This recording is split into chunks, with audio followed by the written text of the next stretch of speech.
বাজেটে অপ্রদর্শিত আয়কে বৈধতা দেওয়ার বিধান রাখার কড়া সমালোচনা করেছে Centre for Policy Dialogue CPD. বাজেট পর্যালোচনায় সংস্থাটির দাবি হলো নতুনত্ব আনতে ব্যর্থ হয়েছেন অর্থ উপদেষ্টা। ঘোষিত বাজেটের বিভিন্ন সূচকের লক্ষ্য অর্জন নিয়েও সংশয় রয়েছে সংস্থাটির। QCY Melowax Pro ANC on সব নয়েজ গন। দেড় দশকের রাজনৈতিক সরকারের বাজেট প্রথা ভেঙে এবার ভিন্ন প্রেক্ষাপটে বাজেট দিলেন অর্থ উপদেষ্টা।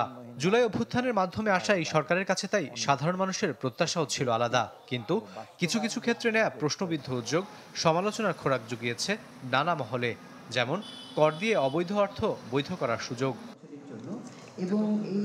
বাজেটের পরদিন নিয়ম মেনে প্রতিক্রিয়া জানানো গবেষণা সংস্থা সিপিডিও প্রশ্ন তুলল একই বিষয়ে। বলা হয়, টাকা সাদা করার সুযোগ রেখে অনৈতিক কাজ করেছে সরকার, যা জুলাই বিপ্লবের সাথে সরাসরি সাংঘর্ষিক। বৈষম্যবিহীন স্পিরিটের সাথে বাজেটারি পদক্ষেপগুলো কিন্তু সাযুজ্যপূর্ণ নয়, এবং আমরা আশা করি যে মাননীয় অর্থ উপদেষ্টা বাজেটের প্রস্তাবনাগুলি আবার বিবেচনা করে সেটা মানুষকেন্দ্রিক জনমুখী করবেন। অপ্রদর্শিত অর্থ অর্থাৎ যেটাকে আমরা কালো টাকা বলে থাকি, কালো টাকাকে বৈধকরণের যে প্রস্তাব সেটা একেবারেই বন্ধ করা উচিত। বাজেটে বিভিন্ন খাতে দেয়া বরাদ্দ নিয়ে প্রশ্ন তুলে সিপিডি জানায়, নতুনত্ব আনতে ব্যর্থ হয়েছেন অর্থ উপদেষ্টা। সমালোচনা করা হয় গুরুত্বপূর্ণ খাতগুলোতে পর্যাপ্ত অর্থ না বাড়ানোর। এ সময় চলমান অর্থনৈতিক বাস্তবতায় মূল্যস্ফীতি প্রবৃদ্ধি ও রাজস্ব আয়ের লক্ষ্যমাত্রা অর্জন নিয়েও সন্দেহ প্রকাশ করেন বক্তারা। সামষ্টিক অর্থনৈতিক সূচক অর্জন করাটা কঠিন হবে বলে জানান সিপিডির নির্বাহী পরিচালক।